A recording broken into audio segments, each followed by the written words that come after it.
स्वागत है बच्चों हमारे चैनल पर। हम आपके लिए लेकर आए हैं कक्षा 9 की विज्ञान कार्य पुस्तिका उपचारात्मक शिक्षण का कार्यपत्रक नंबर 52। इससे पहले कार्यपत्रक 51 तक हमने अपने चैनल पर सभी कार्यपत्रक डाल दिए हैं। यदि आपने नहीं देखे हैं तो उन्हें अवश्य देखें।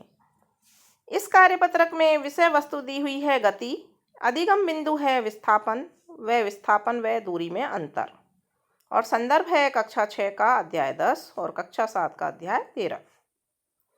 प्रश्न नंबर 1 है, सोहन बिंदु ए से बी तक किस पथ से जाए कि उसे न्यूनतम दूरी तय करनी पड़े। तो हम यहाँ देख रहे हैं एक सर्किल दिया हुआ है, यहाँ ए है और यहाँ बी है। तो यहाँ कौन से पथ से जाए, फर्स्ट पथ से, सेकंड पथ से या थर्ड पथ से। तो कम दूरी तय करने के लिए हम यहाँ देख रहे हैं कि उसे सेकंड पथ से जाना चाहिए, सेकंड रास्ते से जाना चाहिए। तो यहाँ लिख देंगे सेकंड पथ से जाने पर उसे न्यूनतम दूरी तय करनी पड़ेगी। प्रश्न नंबर 2 है, सोहन द्वारा तय की गई न्यूनतम दूरी को विस्थापन / स्थानांतरण कहते हैं। इनमें से दोनों में से क्या आएगा, तो यहाँ आएगा विस्थापन। प्रश्न नंबर 3 है, विस्थापन का मात्रक कोष्टक में दिया हुआ है मीटर या किलोग्राम होता है। तो यहाँ मीटर लिखेंगे, मीटर होता है। प्रश्न नंबर 4 है, यदि सोहन वृत्त की परिधि पर स्थित ए बिंदु से चलकर पुनः ए पर लौट आए तो वह विस्थापित हुआ। अ व्यास के बराबर, ब अर्ध परिधि के बराबर, स परिधि के बराबर, द शून्य विस्थापित होगा। तो विस्थापन का मान होता है अंतिम स्थिति माइनस प्रारंभिक स्थिति।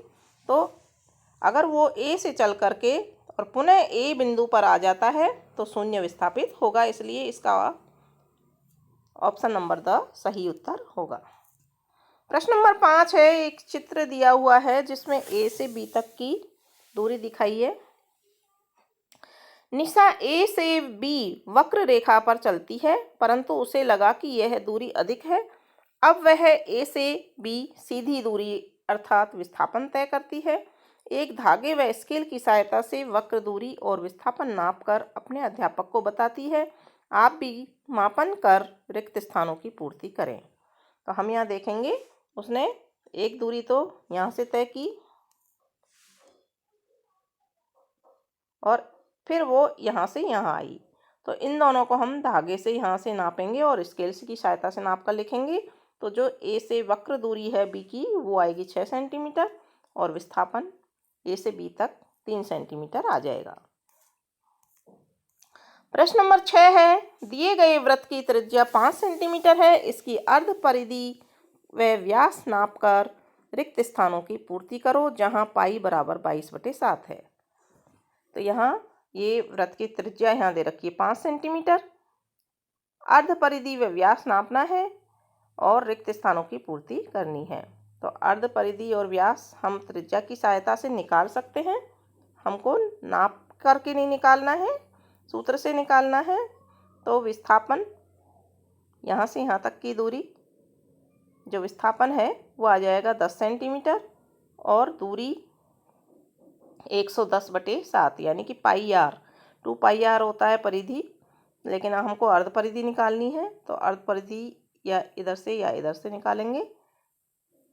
अर्ध परिधि का पाई आर सूत्र होगा 22/7 × 5 गुणा करने पर 22 पंजे 110/7 सेंटीमीटर उत्तर आ जाएगा।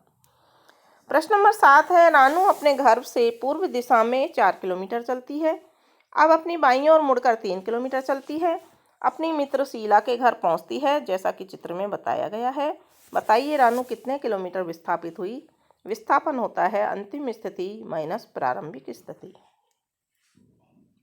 और यहाँ पर हमें इसका सूत्र भी दिया हुआ है, कर्ण स्क्वायर बराबर लंब स्क्वायर प्लस आधार स्क्वायर निकालने के लिए। तो हम यहाँ देखते हैं कि जो रानू है वो यहाँ से चल कर के यहाँ पहुँचती है। तो ये तो उसकी चलने की स्थिति हो गई, यानी कि यहाँ से यहाँ तक की दूरी हो गई, लेकिन विस्थापन जो आएगा वो प्रारंभिक स्थिति से अंतिम स्थिति तक सीधा यहाँ से नापा जाता है। इसलिए यहाँ की दूरी निकालने के लिए हमने इस सूत्र का प्रयोग किया है। यहाँ पर लंब है 3, तो 3 को लिख दिया 3 की घात 2 प्लस यहाँ आधार है 4, तो 4 का स्क्वायर। 3 को 3 से गुणा किया 9 आ गए, और 4 को 4 से गुणा किया 16 आ गए। 9 और 16 को जोड़ा 25 आ गए, और कर्ण निकालेंगे हम तो 25 का वर्गमूल निकाल लेंगे। 5 सेंटीमीटर या किलोमीटर में दिया हुआ है तो 5 किलोमीटर इसका उत्तर आ जाएगा। इस तरह से हमने यहाँ देखो इसको हल किया है। कर्ण स्क्वायर बराबर 3 स्क्वायर प्लस 4 स्क्वायर बराबर 9 प्लस 16 बराबर 25, कर्ण बराबर 5 किलोमीटर। विस्थापन हो जाएगा 5 किलोमीटर माइनस 0 किलोमीटर बराबर 5 किलोमीटर। तो बच्चों इस तरह से यह अपना कार्यपत्रक नंबर 52 पूरा होता है। आगे के कार्यपत्रक देखने के लिए जुड़े रहिए हमारे चैनल से। धन्यवाद।